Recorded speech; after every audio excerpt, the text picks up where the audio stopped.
नमस्कार। आज हम बात करने वाले हैं जहाज़ों पर इस्तेमाल होने वाले एक बहुत ही ज़रूरी डिवाइस के बारे में, speed and distance log device. मतलब जो जहाज़ की रफ्तार और उसने कितनी दूरी तय की ये बताता है। और ये जो हमारी बातचीत है ये कैप्टन श्याम बहादुर चौहान के तैयार किए गए दस्तावेज पर आधारित है, जिसे एआई की मदद से बनाया गया है। नाम है जहाज़ ब्रिज उपकरण speed and distance log device. तो आज समझेंगे कि ये लॉग आखिर है क्या चीज़, कैसे ये पानी में स्पीड और डिस्टेंस नापता है और आजकल इसका क्या महत्व है। चलिए पता लगाते हैं। तो सबसे पहले ये लॉग, जब हम ये शब्द सुनते हैं इसका मतलब क्या है? ये कोई आम स्पीडोमीटर जैसा तो नहीं है ना? नहीं नहीं, बिल्कुल नहीं। ये जहाज के आप कह सकते हैं सबसे अहम नेविगेशन सिस्टम्स में से एक है। बेसिकली इसका काम दो चीजें बताना है। एक तो जहाज की स्पीड, लेकिन पानी के हिसाब से, जिसे हम कहते हैं स्पीड थ्रू वाटर या एसटीडब्ल्यू। और दूसरा जहाज ने कुल कितनी दूरी, मतलब कितना सफर तय किया है। तो हाँ, ये सिर्फ एक मीटर नहीं है, ये एक पूरा सिस्टम है। अच्छा, STW, पानी के हिसाब से स्पीड। ये जो जीपीएस वाली स्पीड होती है, SOG, स्पीड ओवर ग्राउंड, इससे ये अलग कैसे हुई? और हमें STW जानने की जरूरत क्या है जब जीपीएस है ही? हाँ, ये बहुत अच्छा सवाल है। देखिए, जीपीएस हमें बताता है कि जहाज जमीन के मुकाबले कितनी तेजी से चल रहा है। वो हो गया एसओजी। लेकिन समंदर तो शांत नहीं होता। उसमें लहरें हैं, धाराएं हैं, करंट्स हैं। ये धाराएं जहाज को आगे धकेल सकती हैं या पीछे खींच सकती हैं। एसटीडब्ल्यू हमें ये बताता है कि जहाज असल में पानी के अंदर कितनी मेहनत करके आगे बढ़ रहा है, धाराओं के असर को हटाकर। और ये जानना इसलिए जरूरी है क्योंकि इसी से हमें पता चलता है कि करंट का असर कितना हो रहा है। फिर यही एसटीडब्ल्यू का डेटा जहाज के जो दूसरे जरूरी सिस्टम है, जैसे ECDIS जो डिजिटल चार्ट है, रिडार, आरपा जो टक्कर बचाने में मदद करता है, और ऑटो पायलट, इन सबको भेजा जाता है ताकि वो सब ठीक से काम कर सकें। समझ गया। मतलब धाराओं का असर समझने और बाकी सिस्टम्स को सही इनपुट देने के लिए STV जरूरी है। ये तो हुई आज की बात। पर क्या हमेशा से जहाज ऐसे ही अपनी स्पीड नापते थे? मैंने कुछ सुना था बड़े पुराने अजीब से तरीके थे, चिप लॉक जैसा कुछ। हाँ हाँ, इतिहास तो बड़ा मजेदार है इसका। पुराने जमाने में, जैसा आपने कहा, चिप लॉग होता था। सोचिए, लकड़ी का एक तिकोना टुकड़ा। लकड़ी का टुकड़ा। हाँ, और उससे एक रस्सी बंधी होती थी जिस पर थोड़ी थोड़ी दूरी पर गांठें लगी होती थीं। उसको जहाज के पीछे पानी में फेंक देते थे। फिर एक तय समय में, जैसे मान लीजिए 28 सेकंड में, टाइमर लगाकर देखते थे कि कितनी गांठें हाथ से निकलकर पानी में चली गईं। जितनी गांठें जाती थीं वही जहाज की स्पीड मानी जाती थी, नॉट्स में। इसीलिए तो स्पीड को नॉट कहते हैं। अरे वाह, मतलब गांठों से स्पीड। कमाल का जुगाड़ था भाई ये तो। इसके बाद क्या हुआ? कुछ मैकेनिकल चीजें आई? बिल्कुल। फिर 20वीं सदी में आए मैकेनिकल लॉग्स। इनको इम्पेलर लॉग या पिटोमीटर लॉग भी कहते थे। इसमें जहाज के नीचे पानी में एक छोटा सा प्रोपेलर या टर्बाइन लगा होता था। पानी के बहने से वो घूमता था और उसके घूमने की रफ्तार से स्पीड का अंदाजा लगता था। पर हाँ, इनमें दिक्कतें थीं। कभी समुद्री घास फंस गई या कचरा आ गया तो जैम हो जाते थे, और बहुत ज्यादा सटीक भी नहीं थे। और आज के ज़माने के जहाज़ों में आपने शुरू में दो नाम लिए थे, इलेक्ट्रोमैग्नेटिक लॉग और डॉपलर सोनार लॉग। ये कैसे काम करते हैं? सुनने में ही काफ़ी हाईटेक लग रहे हैं। हाँ, ये आधुनिक तकनीक का कमाल है। पहले EM लॉग को समझते हैं। ये फैराडे का जो नियम है ना, इलेक्ट्रोमैग्नेटिक इंडक्शन का, उस पे काम करता है। हमें पता है कि समुद्री पानी, उसमें नमक होने की वजह से बिजली का अच्छा कंडक्टर होता है, सुचालक होता है। तो EM लॉग में क्या होता है कि जहाज के नीचे पेंदे में एक सेंसर लगा होता है। ये सेंसर पानी में एक मैग्नेटिक फील्ड, एक चुंबकीय क्षेत्र बनाता है। अब जब जहाज चलता है तो ये कंडक्टर पानी उस मैग्नेटिक फील्ड को काटता हुआ बहता है। और फैराडे का नियम कहता है कि जब कंडक्टर मैग्नेटिक फील्ड में घूमेगा तो वोल्टेज पैदा होगा। यहाँ पानी ही कंडक्टर है, तो पानी जितनी तेजी से बहेगा उतना ज्यादा वोल्टेज पैदा होगा। और ये वोल्टेज सीधे सीधे जहाज की SW यानी पानी के सापेक्ष गति के अनुपात में होता है। बस इसी वोल्टेज को मापकर स्पीड पता चल जाती है। गजब। मतलब पानी की कंडक्टिविटी का इस्तेमाल करके बहते पानी से पैदा हुई हल्की सी बिजली को नापकर स्पीड निकाल ली। अद्भुत। और वो दूसरा वाला डॉपलर सोनार लॉग, उसमें तो आवाज का कुछ काम है, सोनार जैसा। बिल्कुल सही। वो डॉपलर इफेक्ट पर काम करता है। आपने ध्यान दिया होगा, जैसे एम्बुलेंस पास आती है तो आवाज तीखी लगती है, दूर जाती है तो भारी। आवाज के पिच या फ्रीक्वेंसी में जो ये बदलाव आता है, वही डॉपलर इफेक्ट है। तो डॉपलर सोनार लॉग क्या करता है? ये जहाज के नीचे से पानी में हाई फ्रीक्वेंसी साउंड वेव्स, मतलब ऊंची आवृत्ति की ध्वनि तरंगे भेजता है। ये तरंगें या तो पानी में जो छोटे छोटे कण तैर रहे होते हैं उनसे टकराती हैं, या फिर अगर पानी ज्यादा गहरा नहीं है तो सीधे समंदर की जमीन, मतलब सी बेड से टकराती हैं। टकराकर ये तरंगे वापस सेंसर पर आती हैं। अब अगर जहाज चल रहा है तो वापस आने वाली तरंगों की फ्रीक्वेंसी बदल जाती है। आने और जाने वाली तरंगों की फ्रीक्वेंसी में कितना अंतर आया, इसी को मापकर जहाज की स्पीड पता लगाई जाती है। अच्छा, और इससे क्या फर्क पड़ता है कि तरंगे पानी के कणों से टकराएं या नीचे जमीन से? हाँ, यही तो इसकी खासियत है। अगर तरंगे पानी के कणों से टकराकर लौट रही हैं, तो जो स्पीड नपेगी वो होगी पानी के सापेक्ष गति, यानी STW, क्योंकि कण पानी के साथ बह रहे हैं। लेकिन अगर तरंगे समंदर की तलहटी यानी सी बेड से टकराकर लौट रही हैं, तो वो बताएगी जमीन के सापेक्ष गति, SOG, क्योंकि तलहटी तो अपनी जगह स्थिर है। कई जो नए डॉपलर लॉग हैं वो इतने स्मार्ट होते हैं कि दोनों चीजें नाप सकते हैं, STW भी और SOG भी, और साथ में जहाज का साइडवेज मूवमेंट, मतलब तिरछा खिसकना भी माप लेते हैं, जो कि बंदरगाह पर लगते समय डॉकिंग के वक्त बहुत काम आता है। अरे वाह, ये तो बहुत ही बढ़िया है। एक ही डिवाइस से STW और SOG दोनों, कमाल है। तो अब ये तो साफ हो गया कि ये लॉग काम कैसे करते हैं, लेकिन वो बड़ा सवाल अब भी है, आज के ज़माने में जब सबके पास GPS है, इन लॉग्स की इतनी अहमियत क्यों है? आपने कुछ कारण गिनाए थे, जैसे सुरक्षित नेविगेशन। ज़रा इसे और खोलकर बताएंगे? हाँ, बिल्कुल। देखिए, सेफ नेविगेशन यानी सुरक्षित समुद्री यात्रा, ये सबसे पहला और सबसे बड़ा कारण है। समंदर में टक्कर रोकने के लिए अंतर्राष्ट्रीय नियम है, COLRGS। उनका रूल नंबर 6 कहता है कि हर जहाज को हर वक्त एक सेफ स्पीड, एक सुरक्षित रफ्तार बनाए रखनी है। ये स्पीड ऐसी होनी चाहिए कि भाई अगर कोई खतरा दिखे तो जहाज वक्त पर रुक सके या मुड़ सके। अब ये सेफ स्पीड क्या होगी, ये कई बातों पर निर्भर करती है, जैसे मौसम कैसा है, विजिबिलिटी कितनी है, मतलब कितनी दूर तक दिख रहा है, आसपास दूसरे जहाज कितने हैं, जहाज खुद कितना बड़ा है, कितनी तेजी से मुड़ सकता है, पानी कितना गहरा है।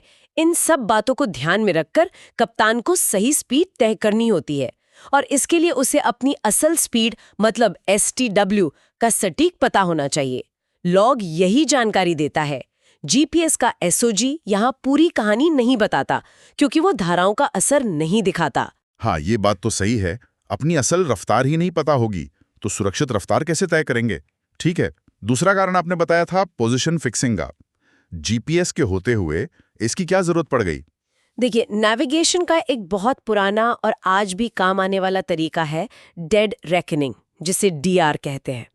इसमें आप क्या करते हैं, आप अपनी पिछली जानी हुई पोजीशन लेते हैं, फिर देखते हैं कि आप किस दिशा में चले, किस स्पीड से चले और कितने समय तक चले। इस हिसाब से आप अपनी अभी की पोजीशन का अंदाजा लगाते हैं। इसी का थोड़ा एडवांस रूप है एस्टिमेटेड पोजीशन या EP, जिसमें हम धाराओं के असर को भी अंदाजे में शामिल कर लेते हैं। अब इन दोनों DR और EP के लिए ये जानना बहुत जरूरी है कि जहाज ने असल में पानी के अंदर कितनी दूरी तय की है। स्पीड लॉग सिर्फ स्पीड नहीं बताता, वो लगातार तय की गई दूरी को भी जोड़ता जाता है, रिकॉर्ड करता जाता है। यही दूरी DR और EP कैलकुलेशन का बेस है। माना कि आज GPS मेन सिस्टम है पोजीशनिंग का, लेकिन सोचिए अगर कभी GPS सिग्नल जैम हो जाए या सिस्टम में कोई खराबी आ जाए, जो कि हो सकता है, तब तो मुश्किल हो जाएगी। हाँ, तब यही लॉग से मिली दूरी और जायरो कंपास से मिली दिशा ही आपका सहारा बचते हैं नेविगेट करने के लिए। तो ये एक बहुत जरूरी बैकअप है। अच्छा, मतलब ये स्पीड के साथ साथ दूरी का भी हिसाब रखता है, जो पोजीशनिंग के लिए खासकर बैकअप के तौर पर बहुत ज़रूरी है। तीसरा पॉइंट जो मुझे लगता है बहुत ही क्रिटिकल है, वो था कि ये दूसरे सिस्टम्स को डेटा देता है। आपने कहा STW की जानकारी रडार और ARPA के लिए टक्कर से बचाव में ज़्यादा मददगार है। SOG से बेहतर कैसे? हाँ, ये बहुत ही ज़रूरी बात है। मान लीजिए आपका जीपीएस बता रहा है कि आप 10 नॉट एसओजी से उत्तर की तरफ जा रहे हैं, ठीक। लेकिन समुद्र में 2 नॉट की तेज धारा पश्चिम से पूरब बह रही है। इसका मतलब हुआ कि पानी के अंदर आपकी असल गति और दिशा यानी एसटीडब्ल्यू और वाटर ट्रैक कुछ और होगी। अब सोचिए, आपके रेडार या आरपा स्क्रीन पर एक दूसरा जहाज दिखाई दे रहा है। आरपा सिस्टम क्या करता है? वो हिसाब लगाता है कि वो जहाज आपके कितने करीब से गुजरेगा, सीपीए, और कितनी देर में गुजरेगा, टीसीपीए, ताकि टक्कर का खतरा पता चले। हाँ, वो तो बताता है। पर अगर ये हिसाब सिर्फ दोनों जहाज़ों की एसओजी यानी जमीन वाली स्पीड के आधार पर लगाया जाए तो ये धोखा दे सकता है। क्यों? क्योंकि हो सकता है धारा आपको अलग तरह से धकेल रही हो और उस दूसरे जहाज को अलग तरह से। ऐसी हालत में एसओजी पर आधारित सीपीटीसीपीए गलत हो सकता है। आपको लगेगा खतरा नहीं है जबकि असल में हो, या लगेगा खतरा है जबकि न हो। लेकिन जब एआरपीएस सिस्टम को लॉग से एसटीडब्ल्यू मतलब पानी वाली स्पीड का डेटा मिलता है तो वो धाराओं के असर को बेहतर समझ पाता है। तब सीपीटी-सीपीए की कैलकुलेशन ज़्यादा सटीक, ज़्यादा भरोसेमंद होती है और इससे टक्कर टालने के लिए सही वक्त पर सही फैसला लेना आसान हो जाता है। इसी तरह ऑटो पायलट को भी सही रास्ते पर जहाज चलाने के लिए एसटीडब्ल्यू का डेटा चाहिए होता है। ओह, तो ये धाराओं के अलग-अलग असर को हटाकर टक्कर की भविष्यवाणी को ज्यादा सही बना देता है। ये तो सच में जान बचाने वाली बात हुई। चौथा कारण था ईंधन दक्षता, फ्यूल एफिशिएंसी। इसका क्या कनेक्शन है स्पीड लॉग से? देखिए, शिपिंग कंपनियों का सबसे बड़ा खर्चा होता है ईंधन का, और जहाज की स्पीड का फ्यूल कंजम्पशन पर बहुत ज़्यादा असर पड़ता है। स्पीड थोड़ी सी भी बढ़ाओ तो फ्यूल की खपत तेज़ी से बढ़ती है, खासकर बड़े जहाज़ों में। तो कंपनियों के लिए जानना बहुत ज़रूरी है कि कौन सी स्पीड उनके लिए सबसे किफ़ायती है, मतलब इकोनॉमिकल स्पीड क्या है और प्रति नॉटिकल मील फ्यूल की लागत कितनी आ रही है। इसके लिए जहाज की स्पीड और तय की गई दूरी का बिल्कुल सटीक हिसाब रखना पड़ता है। स्पीड लॉग यही डेटा देता है। इस डेटा को एनालाइज करके कंपनियां अपने सफर की प्लानिंग बेहतर कर सकती हैं, सबसे सही स्पीड चुन सकती हैं और फ्यूल बचाकर अपना खर्चा कम कर सकती हैं। आजकल जब पर्यावरण और कॉस्ट दोनों पर इतना जोर है तो ये बहुत अहम हो जाता है। हाँ, व्यापार के नजरिए से ये तो बहुत ही महत्वपूर्ण है। और आखिरी पांचवा पॉइंट आपने बताया था, कानूनी अनिवार्यता, लीगल कंप्लायंस। मतलब ये लॉग लगाना जरूरी है क्या कानून के हिसाब से? जी हाँ, जो अंतर्राष्ट्रीय समुद्री संगठन है आईएमओ, उसकी एक बहुत जरूरी संधि है SOLAS, safety of life at sea, यानी समुद्र में जीवन की सुरक्षा। इसका चैप्टर 5 रूल 19 है जो नेविगेशन उपकरणों की जरूरतों के बारे में बताता है। इस नियम के मुताबिक एक तय साइज से बड़े सभी जहाज़ों पर, आमतौर पर 500 ग्रॉस टन से ज्यादा वजन वाले जहाज़ों पर, एक अप्रूव्ड टाइप का स्पीड और डिस्टेंस लॉग डिवाइस लगाना अनिवार्य है, कंपल्सरी है। ये नियम पक्का करता है कि सभी बड़े जहाज़ों के पास अपनी स्पीड और दूरी नापने का एक भरोसेमंद तरीका हो जो उनकी अपनी और दूसरों की सुरक्षा के लिए जरूरी है। तो ये सिर्फ काम की चीज ही नहीं बल्कि एक कानूनी बाध्यता भी है। तो कुल मिला के आज हम ये समझा कि स्पीड और डिस्टेंस लॉग, चाहे वो सदियों पुराना रस्सी गांठ वाला चिप लॉग हो या आज का हाईटेक ईएम या डॉपलर लॉग, ये समुद्री सफर की एक तरह से बुनियाद रहा है। ये सिर्फ स्पीड और डिस्टेंस ही नहीं बताता, बल्कि सेफ नेविगेशन, पोजीशनिंग का बैकअप, दूसरे सिस्टम्स का सही चलना, फ्यूल बचाना और हाँ, कानून का पालन करना, इन सब के लिए जरूरी डेटा देता है। मतलब ये हुआ कि ये डिवाइस, जो शायद हमें कभी दिखता भी नहीं, पर्दे के पीछे रहकर समंदर की दुनिया को सेफ और चालू रखने में एक हीरो का काम कर रहा है। बिल्कुल सही कहा आपने। और ये हमें ये भी दिखाता है कि कैसे साइंस के, फिजिक्स के जो सिद्धांत हैं, जैसे इलेक्ट्रोमैग्नेटिक इंडक्शन है या डॉपलर इफेक्ट है, कैसे वो इतने बड़े स्केल पर प्रैक्टिकल इस्तेमाल में आते हैं और पूरी दुनिया के व्यापार और सफर को मुमकिन बनाते हैं। ये वाकई साइंस, इंजीनियरिंग और समंदर की ताकतों का एक जबरदस्त संगम है।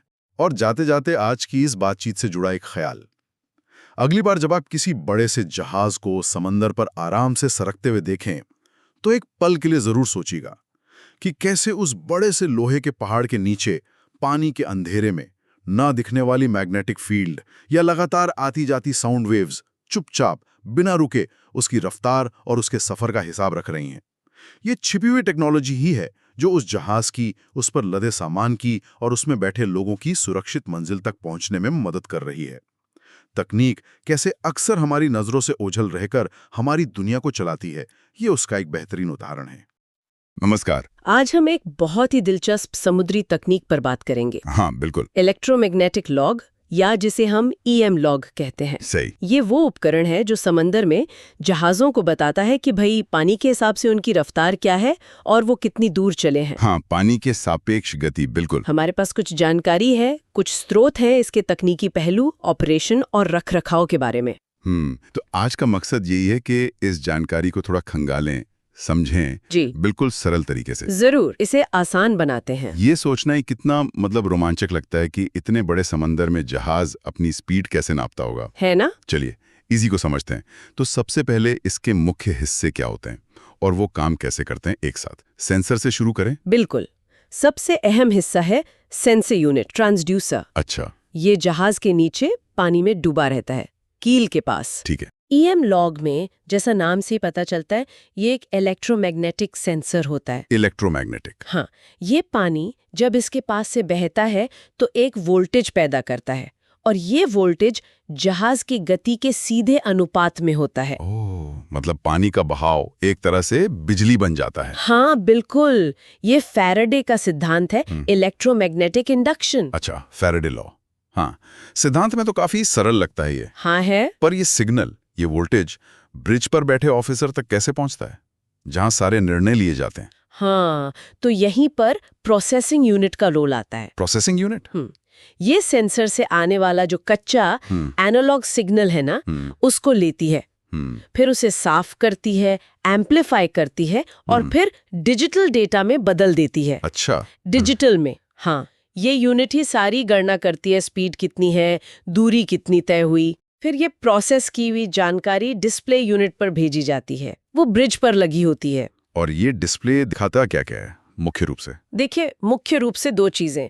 एक तो जहाज की गति पानी के सापेक्ष, STW जिसे कहते हैं। हाँ, STW, स्पीड थ्रू वाटर, ये आमतौर पर नॉट्स में होती है। नॉट्स, ठीक है। और दूसरी चीज है तय की गई दूरी, वो समुद्री मील में। दूरी, नॉटिकल माइल्स में। कई बार ये डिस्प्ले पिछले कुछ समय का स्पीड ट्रेंड भी ग्राफ जैसा दिखा देता है। अच्छा, ये जानकारी क्या सिर्फ मेन ब्रिज पर ही दिखती है या और भी जगह? बड़े जहाजों पर तो जरूरत पड़ती होगी। सही कहा, बिल्कुल पड़ती है। इसीलिए मुख्य डिस्प्ले के अलावा अक्सर एक या ज्यादा रिमोट डिस्प्ले भी होते हैं। रिमोट कहाँ पर? एक तो आम जगह है मंकी आइलैंड, वो सबसे ऊपर वाला खुला डेक। हाँ, सुना है। वहां से नजारा साफ होता है। इसके अलावा इंजन कंट्रोल रूम में या कार्गो कंट्रोल रूम में भी हो सकता है। रोजमर्रा के काम में कौन से कंट्रोल्स इस्तेमाल होते हैं इस पर? इसके कंट्रोल्स वैसे काफी सीधे साधे होते हैं, ज्यादा जटिल नहीं। जैसे? एक तो पावर ऑन ऑफ बटन होगा चालू बंद करने के लिए। ठीक है। फिर एक speed distance reset button. Reset क्यों? जैसे कोई नई यात्रा शुरू कर रहे हैं या किसी खास लेग पर जा रहे हैं, तो दूरी को 0 से शुरू करने के लिए। अच्छा, हर बार 0 करना पड़ता है? हाँ, जरूरत के हिसाब से। फिर अगर कोई अलार्म बजे तो उसे बंद करने या एक्नॉलेज करने के लिए अलार्म एक्नॉलेज बटन। और रात में या कम रोशनी में डिस्प्ले की चमक कम ज्यादा करने के लिए डिमिंग कंट्रोल। ये तो बेसिक कंट्रोल्स हो गए। क्या कोई सेटिंग्स बदलने का भी तरीका होता है? हाँ, होता है। एक कैलिब्रेशन सेटअप मेन्यू होता है। अच्छा। लेकिन ये आमतौर पर पासवर्ड प्रोटेक्टेड होता है। ओ, पासवर्ड क्यों? ताकि कोई भी इसे छेड़े नहीं। केवल जो प्रशिक्षित अधिकारी हैं वही इसकी जरूरी सेटिंग्स बदलें। जैसे कैलिब्रेशन फैक्टर, गलत सेटिंग खतरनाक हो सकती है। हाँ, बात तो सही है। वैसे ये भी बता दूं कि कुछ लॉग्स में, खासकर डॉपलर लॉग्स में, स्पीड मोड चुनने का ऑप्शन भी होता है, STW या SOG। STW वो क्या है? SOG मतलब स्पीड ओवर ग्राउंड, जमीन के सापेक्ष गति। ये GPS से मिलती है। EM लॉग आमतौर पर STW ही देता है। अच्छा, ठीक है। आपने कैलिब्रेशन शब्द इस्तेमाल किया, ये सुनने में थोड़ा टेक्निकल है, क्या मतलब है इसका और ये जरूरी क्यों है इतना? कैलिब्रेशन, हाँ, मतलब अंशांकन। ये किसी भी मापने वाले यंत्र के लिए बहुत बहुत जरूरी है।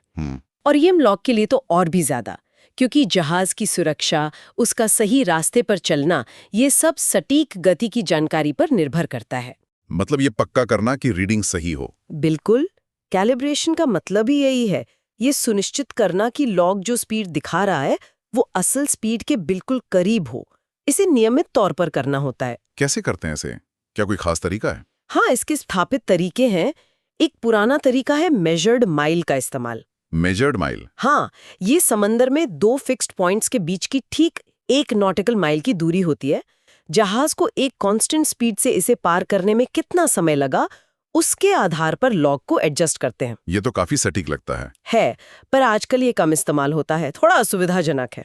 तो फिर अब कैसे करते हैं? नया तरीका क्या है? अब ज्यादातर जहाज जीपीएस का इस्तेमाल करते हैं। जीपीएस हमें बहुत सटीक एसओजी बताता है ना? हाँ, जमीन के सापेक्ष गति। बिल्कुल। अब अगर हमें समुद्री धाराओं का अंदाजा है, उनकी गति और दिशा का, जो मौसम रिपोर्ट वगैरह से मिल जाता है। हाँ, उनसे या दूसरे उपकरणों से, तो हम जीपीएस की एसओजी में धाराओं के असर को जोड़कर या घटाकर ये हिसाब लगा सकते हैं कि जहाज की पानी के सापेक्ष अपेक्षित गति यानी एसटीडब्ल्यू कितनी होनी चाहिए। अच्छा, गणित जैसा थोड़ा। हाँ, फिर इस अपेक्षित एसटीडब्ल्यू की तुलना लॉग की रीडिंग से करते हैं, और अगर फर्क है तो कैलिब्रेशन फैक्टर को एडजस्ट कर देते हैं।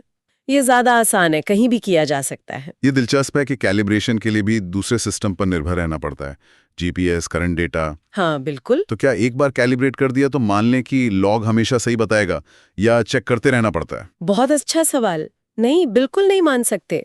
लगातार निगरानी बहुत जरूरी है सटीकता बनाए रखने के लिए। और वो निगरानी कैसे? सबसे आसान और सबसे कारगर तरीका है नियमित रूप से लॉग की एसटीडब्ल्यू और जीपीएस की एसओजी की तुलना करना। अच्छा, दोनों रीडिंग्स को देखते रहना। हाँ, रोज। ये तुलना में क्या बताती है? ये बहुत कुछ बताती हैं।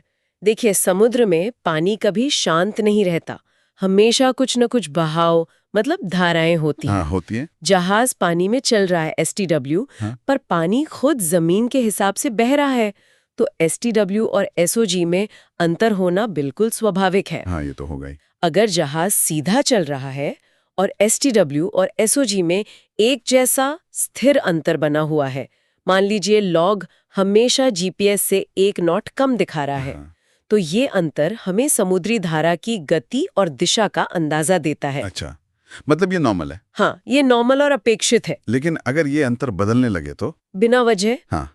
यहीं पर ध्यान देना है। अगर एसटीडब्ल्यू और एसओजी के बीच का ये अंतर अचानक बदलता है या बहुत ज्यादा ऊपर नीचे होता है, जबकि जहाज ने ना तो दिशा बदली है ना गति, तो ये एक तरह का अलार्म है। ये संकेत हो सकता है कि ईएम लॉग में कुछ गड़बड़ है। ओह, जैसे? हो सकता है सेंसर ठीक से काम नहीं कर रहा या कैलिब्रेशन आउट हो गया है। तो ये अंतर सिर्फ समुद्री जानकारी नहीं देता, बल्कि उपकरण की सेहत का भी हाल बताता है। इसका मतलब तो साफे के नेविगेशन में सिर्फ एक चीज के भरोसे नहीं रह सकते। बिल्कुल, ये नेविगेशन का पहला नियम है, हमेशा क्रॉस चेक करो। Cross check? लॉग की रीडिंग को जीपीएस की एसओजी से मिलाओ, रेडार से मिलाओ, अगर कोई फिक्स्ड ऑब्जेक्ट पास कर रहे हो जैसे लाइट हाउस, तो उससे अंदाजा लगाओ, हर तरफ से पुष्टि करो। सही है।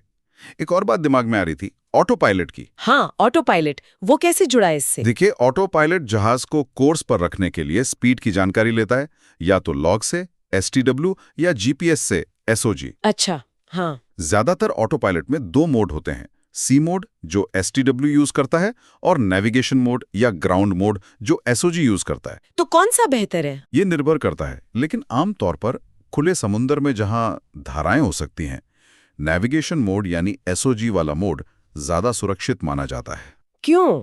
क्योंकि एसओजी आपकी जमीन के सापेक्ष असल गति और रास्ते को दिखाता है। तो ऑटो पायलट धाराओं के बहाव को ध्यान में रखकर जहाज को सही रास्ते पर रखने की कोशिश करेगा। अच्छा।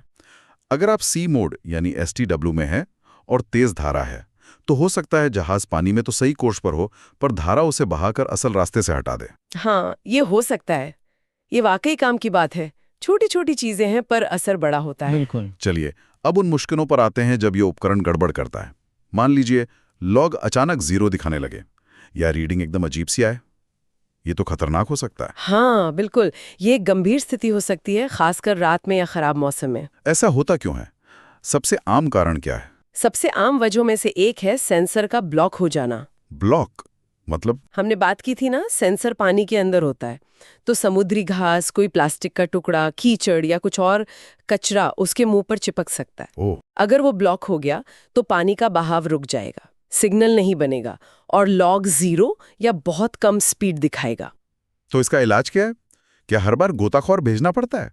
जरूरी नहीं। कई लॉग्स में ब्रिज से ही चलाने वाला एक क्लीन फंक्शन होता है। Clean function? हाँ, वो शायद हवा या पानी का तेज प्रेशर डालकर सेंसर को साफ करने की कोशिश करता है। अच्छा। एक और तरीका जो नाविक कई बार आजमाते हैं वो है कुछ देर के लिए जहाज की स्पीड तेज कर देना, ताकि बहाव से कचरा हट जाए। हाँ, उम्मीद यही रहती है। लेकिन अगर इन दोनों से बात न बने तो फिर हाँ, पोर्ट में या शांत पानी में गोताखोर बुलाकर उसे हाथ से साफ करवाना पड़ता है। अरे मतलब एक छोटी सी पॉलिथीन भी इतना बड़ा सरदर्द बन सकती है। बिल्कुल। और अगर रीडिंग शून्य ना हो पर बहुत ज्यादा ऊपर नीचे हो रही हो, अस्थिर हो, तब क्या? रीडिंग में लगातार उतार चढ़ाव मतलब फ्लक्चुएशन, इसके अक्सर दो कारण होते हैं। पहला, बिजली या कनेक्शन में प्रॉब्लम। हो सकता है केबल ढीली हो, कहीं कट गई हो, पानी चला गया हो, सिग्नल ठीक से प्रोसेसिंग यूनिट तक नहीं जा रहा।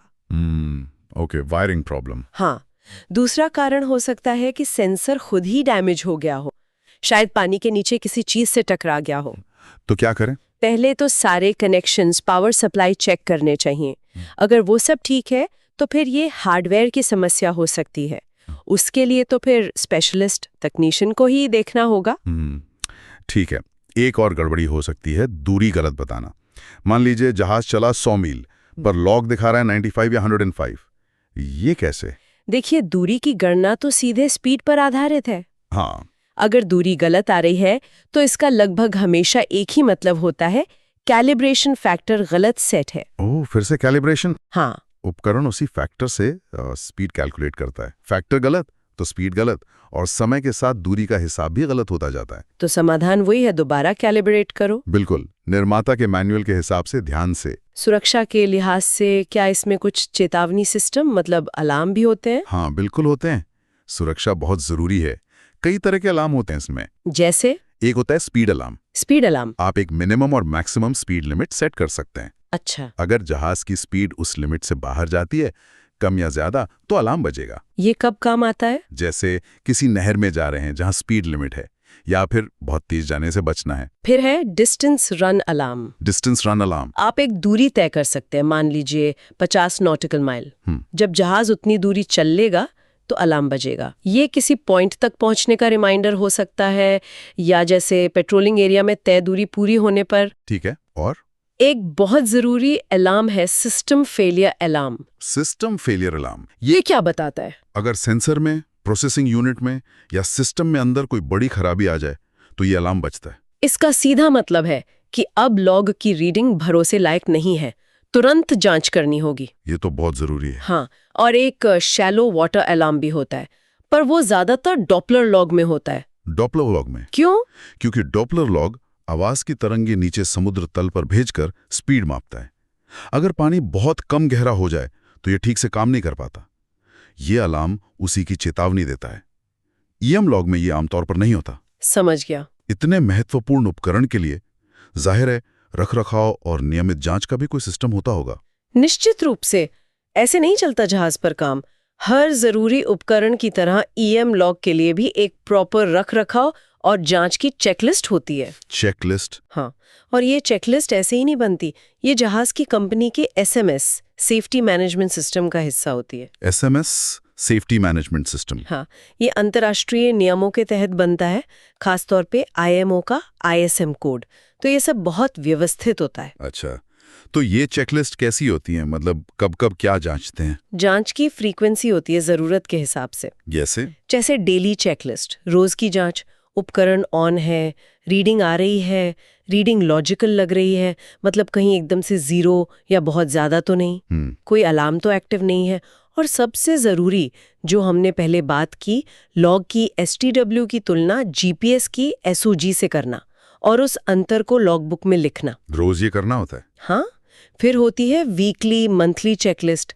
इसमें थोड़ा और डिटेल में जाते हैं। क्या करते हैं इसमें? अगर क्लीन फंक्शन है तो उसे चला के देखना, सारे अलार्म टेस्ट करना कि बज रहे हैं या नहीं, डिस्प्ले की ब्राइटनेस वगैरह ठीक है, केबल्स को बाहर से देख लेना कि ठीक लग रहे हैं। ठीक है। और फिर आती है annual dry docking checklist. Annual dry docking checklist? ये सबसे बड़ी जांच है। ड्राई डॉकिंग पर मतलब जब जहाज पानी से बाहर होता है? हाँ, बिल्कुल।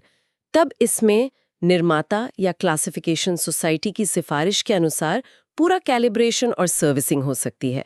सेंसर को फिजिकली चेक किया जाता है, कोई टूट फूट, कोई डैमेज तो नहीं, उसे अच्छे से साफ किया जाता है।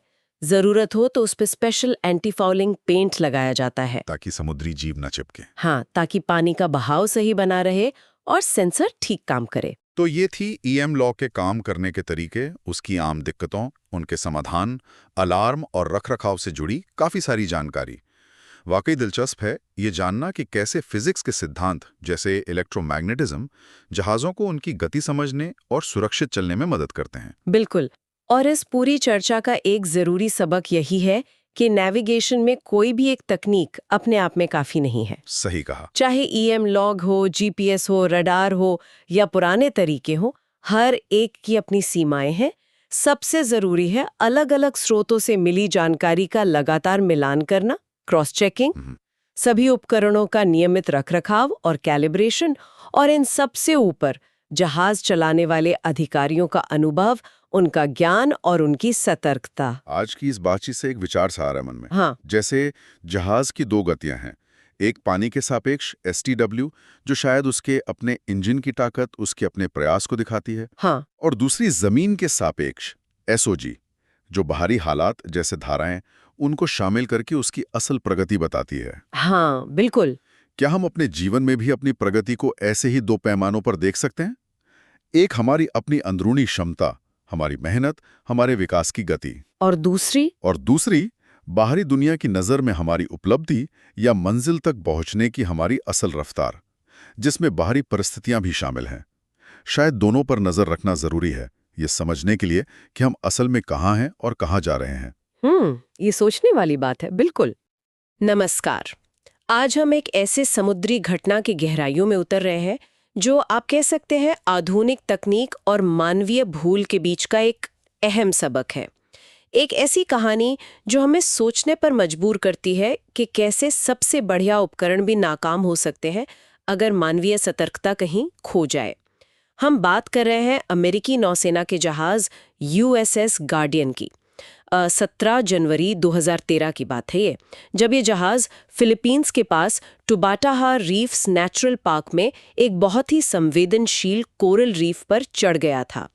हमारी आज की जो चर्चा है वो आधारित है USS गार्डियन दुर्घटना निष्क्रियता का सबक नाम के एक दस्तावेज पर। हम इसके विश्लेषण से ये समझने की कोशिश करेंगे कि आखिर हुआ क्या था, कैसे नेविगेशन सिस्टम की एक कह सकते हैं बारीकी और कुछ पलों की शायद अनदेखी ने इतनी बड़ी दुर्घटना करा दी। देखिए, मकसद सिर्फ हादसे का ब्यौरा देना नहीं है, बल्कि उन सबक को समझना है जो तकनीक पर हमारी निर्भरता और हमारी अपनी जागरूकता के बारे में बहुत कुछ कहते हैं। तो चलिए शुरू करते हैं, इस मामले की तह तक जाते हैं। तो सबसे पहले माहौल को समझते हैं। USS गार्डियन ये एक माइन काउंटर मेजर्स जहाज था, मतलब समुद्री सुरंगों का पता लगाने वाला। जी बिल्कुल। इस 17 जनवरी 2013 को ये फिलीपींस के सुलू सागर में था, टुबाटाहा रीफ के पास से गुजर रहा था। ये इलाका बहुत ही सेंसिटिव है, एक वर्ल्ड हेरिटेज साइट भी है। हाँ, अपनी बायोडाइवर्सिटी के लिए मशहूर है, बहुत नाजुक इकोसिस्टम है वहाँ का। सही। और जहाज की जो नेविगेशन टीम थी वो उस समय के सबसे आधुनिक उपकरण इस्तेमाल कर रही थी। इसमें सबसे मुख्य था electronic chart display and information system, यानी ECDIS। हाँ, ECDIS और डिजिटल चार्ट्स भी। हम्म, देखिए, ये समझना जरूरी है कि ECDIS सिर्फ एक डिजिटल नक्शा नहीं होता, ये एक पूरी प्रणाली है। अच्छा। जी, ये जहाज की पोजीशन जो आमतौर पर GPS से मिलती है, उसकी स्पीड, उसका तय रास्ता, आसपास के खतरे, सब कुछ एक स्क्रीन पर दिखाता है। इसे बनाया ही इसलिए गया था कि नेविगेशन ज्यादा सुरक्षित हो, आसान हो, लेकिन विडंबना देखिए, यही तकनीक इस दुर्घटना के केंद्र में आ गई। मतलब तकनीक में गड़बड़ थी? नहीं, तकनीक में गड़बड़ नहीं थी, बल्कि उसका इस्तेमाल कैसे किया जा रहा था और शायद उसकी कुछ सीमाओं को समझा नहीं गया, वो असल मुद्दा था। तो यहीं पर वो तकनीकी पेंच आता है जिसके बारे में स्रोत बताता है। बिल्कुल, यहीं से बात उलझनी शुरू होती है। देखिए, ECDIS स्क्रीन पर जो जहाज की पोजीशन दिख रही थी वो GPS यानी ग्लोबल पोजीशनिंग सिस्टम के डेटा पर आधारित थी। और GPS हमें बताता है स्पीड ओवर ग्राउंड यानी SOG। SOG मतलब जहाज जमीन के हिसाब से असल में कितनी रफ्तार से चल रहा है। ठीक है। लेकिन जहाज का जो ऑटो पायलट सिस्टम था जो उसे रास्ते पर चला रहा था वो C मोड। हाँ, और ये मोड GPS डेटा इस्तेमाल नहीं कर रहा था, ये स्पीड लॉग नाम के एक दूसरे उपकरण का डेटा ले रहा था। और स्पीड लॉग मापता है स्पीड थ्रू वाटर यानी STW। STW मतलब पानी के हिसाब से स्पीड। बिल्कुल सही। जहाज पानी को चीरते हुए अपने इंजन के जोर से कितनी तेजी से चल रहा है वो। ओके, तो दो अलग-अलग स्पीड, SOG और STW। जी, अब इसे थोड़ा और आसान करते हैं। मान लीजिए आप एक नदी में नाव चला रहे हैं और नदी में तेज धारा बह रही है। हाँ। तो STW वो स्पीड होगी जो आपकी नाव का मीटर दिखाएगा, लेकिन SOG आपकी वो असली स्पीड होगी जो किनारे पर खड़े आदमी को दिखेगी। अच्छा। अब अगर धारा आपके पीछे से आ रही है यानी फॉलोइंग करंट है, हाँ। तो वो नाव को अतिरिक्त धक्का देगी। हाँ, तेज चलेगी नाव। वैसी चलेगी। सही। तो आपकी जमीन के हिसाब से स्पीड SOG ज्यादा होगी, पानी के हिसाब से स्पीड STW से। समझ गई। और USS गार्डियन के साथ भी यही हो रहा था। एग्जैक्टली। उस इलाके में काफी तेज करीब 2 नॉट यानी लगभग 3.7 किलोमीटर प्रति घंटा की रफ्तार वाली पीछे से आने वाली धारा थी। ओह, तो इसका मतलब ये हुआ कि धारा जहाज को असल में ज्यादा तेजी से आगे धकेल रही थी, जितना टीम सोच रही थी उससे ज्यादा तेजी से। बिल्कुल।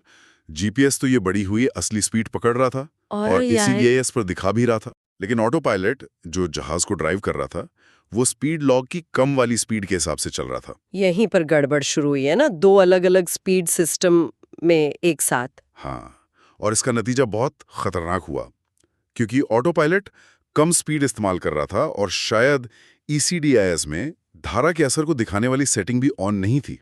अच्छा। तो सिस्टम जो जहाज की अनुमानित स्थिति कैलकुलेट कर रहा था वो गलत थी। मतलब सिस्टम ये मान रहा था कि जहाज धीरे चल रहा है और अभी थोड़ा पीछे है, जबकि हकीकत ये थी कि वो तेज धारा उसे लगातार आगे धकेल रही थी। जहाज अपनी अनुमानित पोजीशन से, आप यकीन नहीं करेंगे, मीलों आगे निकल चुका था। मीलों आगे? जी हाँ, और सीधा उस रीफ की तरफ बढ़ रहा था जो सिस्टम के हिसाब से अभी दूर होनी चाहिए थी। वो खतरा सामने था पर स्क्रीन पर नहीं दिख रहा था, एक तरह का अदृश्य खतरा। साफ करता है ये हादसा सिर्फ किसी तकनीकी गड़बड़ी या सिस्टम की लिमिटेशन का नतीजा नहीं था, इसमें मानवीय चूक या कहें कि निष्क्रियता का भी बड़ा हाथ था। बिल्कुल। दस्तावेज ये बताता है कि जहाज के ब्रिज पर जो नेविगेशन टीम थी, उन्होंने SOG और STW के बीच का ये फर्क देखा था। उन्हें स्क्रीन पर दिख रहा था कि दोनों स्पीड अलग-अलग हैं। हाँ, ये अंतर तो दिख रहा था। लेकिन वो इसके गंभीर नतीजे को समझ नहीं पाए कि उनका जहाज असल में कहाँ है। यही मानवीय पहलू है। ये सोचना जरूरी है कि ऐसा क्यों हुआ होगा। क्या ये सिर्फ लापरवाही थी या कुछ और था? स्रोत सीधे तौर पर नियत पर सवाल नहीं उठाता, पर वो इशारा करता है जिसे हम ऑटोमेशन बायस कहते हैं। ऑटोमेशन बायस मतलब जब आप किसी बहुत एडवांस सिस्टम पर जरूरत से ज्यादा भरोसा करने लगते हैं, तो आप उसकी छोटी-मोटी चेतावनियों या विसंगतियों को नजरअंदाज करने लगते हैं। अच्छा। शायद टीम ने सोचा कि अरे ये सिस्टम की कोई मामूली गड़बड़ होगी, या शायद उन्हें लगा कि सिस्टम खुद ही इसे ठीक कर लेगा। उन्होंने उस डेटा को एक फौरन खतरे के सिग्नल की तरह नहीं लिया। जानकारी थी पर एक्शन नहीं हुआ। और बात सिर्फ SOG SW के अंतर को ना समझने तक ही नहीं रुकी। स्रोत ये भी बताता है कि जो नेविगेशन के बिल्कुल बुनियादी पारंपरिक तरीके होते हैं, उन्हें पूरी तरह से नजरअंदाज कर दिया गया। जी हाँ, ये वो तरीके हैं जो नाविक सदियों से इस्तेमाल करते आए हैं, खासकर जब पानी खतरनाक हो या अपरिचित हो। जैसे रडार का इस्तेमाल करना, आसपास की जमीन या कोई और ऑब्जेक्ट देखकर उससे दूरी और दिशा मापना और अपनी पोजीशन कंफर्म करना। या फिर बिल्कुल सिंपल विजुअल चेक, मतलब ब्रिज से बाहर निकलकर देखना कि आसपास क्या है, कुछ खतरा दिख रहा है क्या। हाँ, आंखों से देखना। और सबसे जरूरी, इको साउंडर का इस्तेमाल, पानी की गहराई लगातार नापते रहना। अब टुबाटा हरीफ जैसा इलाका तो वैसे ही उथला है। इको साउंडर तो फौरन बता देता कि जहाज खतरनाक रूप से कम गहरे पानी में जा रहा है। सही बात है। इन बेसिक चेक से तुरंत पता चल जाता कि जहाज वहां नहीं है जहां ECDIS दिखा रहा है। यही बात तो हैरान करती है। स्रोत कहता है कि इन बुनियादी चीजों को करने के बजाय टीम पूरी तरह ECDI स्क्रीन पर ही निर्भर रही। उन्होंने ये जरूरत ही नहीं समझी कि अपनी पोजीशन को कई अलग-अलग तरीकों से कंफर्म करें, जिसे शायद पोजीशन फिक्सिंग कहते हैं। बिल्कुल सही, पोजीशन फिक्सिंग। कम से कम 2, बेहतर हो 3 अलग-अलग तरीकों से अपनी पोजीशन पता करना और उसे वेरीफाई करना। ये नेविगेशन का, आप कह सकते हैं, पहला सिद्धांत है, और उस रात ये सिद्धांत भुला दिया गया। तो ऐसा लगता है जैसे तकनीक पर बहुत ज्यादा निर्भरता ने न सिर्फ बेसिक स्किल्स को पीछे कर दिया, बल्कि एक तरह की मानसिक सुस्ती भी पैदा कर दी। हाँ, कह सकते हैं। टीम शायद स्क्रीन पर जो डिजिटल जहाज दिख रहा था उसी को सच मान बैठी थी। बाहर की असली दुनिया से उसका मिलान करना जरूरी नहीं समझा। वो उपकरण देख रहे थे, पर स्थिति की असलियत को शायद देख नहीं पा रहे थे। इसे कहते हैं सिचुएशनल अवेयरनेस का खो जाना। और इस तकनीकी भ्रम और मानवीय निष्क्रियता का जो मिला-जुला नतीजा निकला, वो विनाशकारी था। जी। 17 जनवरी की सुबह बिल्कुल तड़के यूएसएस गार्डियन पूरी रफ्तार से सीधा टुबटाहा रीफ के दक्षिणी अटोल की कोरल रीफ पर चढ़ गया। ठीक उसी जगह पर जो उसके ECDIS सिस्टम पर साफ सुरक्षित पानी दिखा रहा था। टक्कर कितनी जबरदस्त थी। बहुत जोरदार। जहाज का जो ढांचा था, हल, वो बुरी तरह डैमेज हो गया।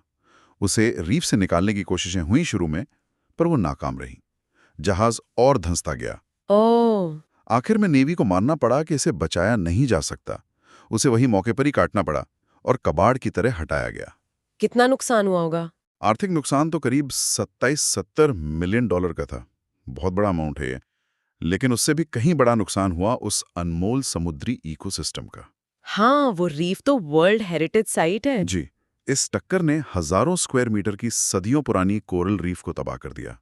उसे दोबारा पनपने में शायद दशकों या सदियां लग जाएं। इस हादसे में अच्छी बात बस ये रही कि जहाज पर जितने भी लोग थे, 79 क्रू मेंबर्स, उन सबको सुरक्षित निकाल लिया गया। किसी की जान नहीं गई। हाँ, गनीमत यही रही। लेकिन ये घटना अमेरिकी नौसेना के लिए एक बड़ी शर्मिंदगी का सबब बनी और पूरी समुद्री दुनिया के लिए एक गंभीर चेतावनी भी। बिल्कुल। ये दिखाता है कि कैसे कुछ पलों की चूक और तकनीक की गलतफहमी कितनी महंगी पड़ सकती है। तो इस पूरी कहानी से और जो स्रोत का विश्लेषण है, हम क्या मुख्य सबक सीख सकते हैं? दस्तावेज कुछ खास बातें बताता है। जी। पहला और शायद सबसे जरूरी सबक, स्पीड ओवर ग्राउंड SOG और स्पीड थ्रू वाटर STW के बीच का जो फर्क है, उसे समझना और उस पर नजर रखना बहुत जरूरी है। ये सिर्फ 2 नंबरों का अंतर नहीं है। नहीं, ये सीधे सीधे दिखाता है कि धारा का क्या असर हो रहा है, खासकर जब आप किसी तंग रास्ते में हो या खतरनाक इलाके में। ये फर्क एक चेतावनी हो सकता है कि जहाज अपनी सोची हुई जगह से भटक रहा है। बिल्कुल। ये क्लासिक उदाहरण है कि कैसे दो सही दिखने वाले डेटा मिलकर भी एक गलत तस्वीर बना सकते हैं अगर उनके रिश्ते को ना समझा जाए। डेटा को सिर्फ देखना नहीं, समझना जरूरी है। दूसरा सबक, ECDIs जैसे जो एडवांस्ड नेविगेशन सिस्टम्स हैं, उनकी भी सीमाएं होती हैं। उन्हें जानना और मानना जरूरी है। ये उपकरण बहुत शक्तिशाली हैं, मददगार हैं, लेकिन ये अचूक नहीं हैं। इनकी अपनी सेटिंग्स होती हैं, अपनी लिमिटेशंस होती हैं। ये इंसानी निगरानी का विकल्प नहीं है। सही कहा। तकनीक पर भरोसा करना ठीक है, पर अंधा भरोसा खतरनाक हो सकता है। सिस्टम को एक सहायक मानना चाहिए, मालिक नहीं। हमेशा सवाल पूछने की गुंजाइश रखनी चाहिए। क्या ये डेटा सही है? क्या ये पूरी कहानी बता रहा है? और तीसरा सबक जो पिछले पॉइंट से ही जुड़ा है, हमेशा कई स्रोतों से जानकारी को कंफर्म करें, क्रॉस चेक करें। स्रोत इस पे बहुत जोर देता है। जी। अपनी पोजीशन पता करने के लिए सिर्फ GPS या ECDIs पर निर्भर न रहें। रडार का इस्तेमाल करें, आंखों से देखकर दिशा मापें, इको साउंडर चलाएं, जरूरत पड़े तो पुराने तरीके भी इस्तेमाल करें। हाँ, मल्टीपल इंडिपेंडेंट सोर्स, ये वेरिफिकेशन का सिद्धांत है। इससे गलती की गुंजाइश बहुत कम हो जाती है। और यह सिद्धांत सिर्फ नेविगेशन में नहीं, हर उस फील्ड में लागू होता है जहां सटीकता मायने रखती है। और चौथा सबक, लगातार सतर्कता, सिचुएशनल अवेयरनेस बनाए रखना, खासकर जब आप मुश्किल पानी में हों। बिल्कुल। सिर्फ स्क्रीन पर दिखने वाले डेटा पर यकीन ना करें, उस पर सवाल उठाएं। क्या ये लॉजिकल लग रहा है? क्या ये बाहर की दुनिया से मेल खा रहा है? हमेशा सोचिए कि क्या गलत हो सकता है। निश्चित रूप से ये घटना एक बहुत बड़ा रिमाइंडर है कि टेक्नोलॉजी कितनी भी एडवांस क्यों ना हो जाए, वो इंसानी फैसले, बुनियादी हुनर और सबसे ज़रूरी सिचुएशनल अवेयरनेस की जगह नहीं ले सकती। टेक्नोलॉजी एक साधन है, एक टूल है, लेकिन आखिरी जिम्मेदारी हमेशा ब्रिज पर मौजूद इंसानों की होती है। उनकी सतर्कता, उनकी समझ, उनका तुरंत एक्शन लेना, यही सुरक्षा की आखिरी गारंटी है। और अगर हम इसे थोड़ा और बड़े नजरिए से देखें, हाँ, तो USS गार्डियन से सीखे गए ये सबक सिर्फ जहाज चलाने तक ही सीमित नहीं है। सही बात है। ये जिंदगी के हर उस पहलू में काम आते हैं जहां हम जटिल सिस्टम्स पर, एल्गोरिदम पर, बहुत सारी डेटा पर निर्भर करते हैं। जैसे एविएशन में। बिल्कुल। सोचिए एविएशन के बारे में। पायलट ऑटो पायलट पर निर्भर करते हैं, लेकिन उन्हें हमेशा तैयार रहना होता है कंट्रोल संभालने के लिए। या मेडिकल फील्ड में? हाँ, मेडिकल में सोचिए, डायग्नोस्टिक मशीनें डॉक्टरों की मदद करती हैं, पर आखिरी फैसला तो डॉक्टर की एक्सपर्टीज पर ही होता है। फाइनेंस में देखिए, एल्गोरिथम प्रेडिक्ट करते हैं, पर इंसानी नजर रखना जरूरी है। हर जगह टेक्नोलॉजी और इंसानी समझ के बीच सही बैलेंस बनाना बहुत जरूरी है। तो यूएसएस गार्डियन की कहानी हमें यही याद दिलाती है, तकनीकी तरक्की बहुत अच्छी है, लेकिन ये इंसानी सतर्कता, क्रिटिकल थिंकिंग और मिली हुई जानकारी को सही तरह से समझने की हमारी जरूरत को कम नहीं करती, शायद बढ़ाई देती है। ये एक चेतावनी है, निष्क्रियता के खतरों के प्रति, जरूरत से ज्यादा आत्मविश्वास के प्रति और बुनियादी सिद्धांतों को भूल जाने के प्रति। तो इसका निचोड़ क्या निकलता है? शायद यही कि सबसे मॉडर्न तकनीक भी इंसानी चूक या सिर्फ ध्यान न देने की वजह से बेकार साबित हो सकती है, बल्कि खतरनाक भी। हाँ, और तकनीक हमें गजब की क्षमताएं देती है, इसमें तो कोई शक नहीं। लेकिन यहाँ एक गहरा सवाल उठता है जिस पर हमें सोचना चाहिए। क्या तकनीक पर ये जो हमारी बढ़ती निर्भरता है, ये हमें कभी-कभी सोचने की प्रक्रिया से ही दूर कर देती है? क्या हम जानकारी को बिना जांचे परखे, बिना सवाल किए बस इसलिए मान लेते हैं क्योंकि वो एक चमकती हुई, भरोसेमंद दिखने वाली स्क्रीन पर आ रही है? ये तो सोचने वाली बात है। और ये सवाल सिर्फ नाविकों या पायलटों के लिए नहीं है, ये हम सब के लिए है। हम सब जो रोजमर्रा की जिंदगी में जीपीएस पर आंख बंद करके भरोसा कर लेते हैं, या सोशल मीडिया पर देखी हर चीज को सच मान लेते हैं। सही। जो अपने स्मार्टफोन के इंटरफेस को ही अपनी दुनिया समझ बैठते हैं। क्या हम अब भी काफी सवाल पूछ रहे हैं? क्या हम अपने कॉमन सेंस पर, अपने आसपास की असली दुनिया के संकेतों पर ध्यान दे रहे हैं? टेक्नोलॉजी के इस दौर में ये आत्मचिंतन शायद पहले से कहीं ज्यादा जरूरी हो गया है। बिल्कुल। इसी विचार के साथ आज के इस गहरे विश्लेषण में शामिल होने के लिए धन्यवाद।